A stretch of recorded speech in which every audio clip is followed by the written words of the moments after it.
তো ঘুম থেকে তো উঠে একটু নিজেদেরকে দেখে একটু ল্যাদ ফ্যাদ খাচ্ছিলাম আর কি।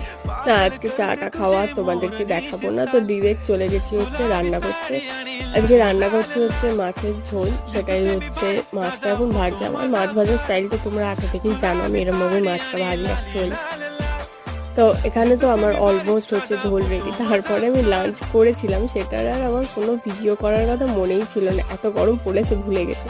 তো এখন হচ্ছে ছাদে বসে আছি, আর দেখতে পাচ্ছ একটাও পাতা নড়ছে না, এত গরম। মানে কি বলবো, ছাদে বসেও শান্তি নেই আর কি।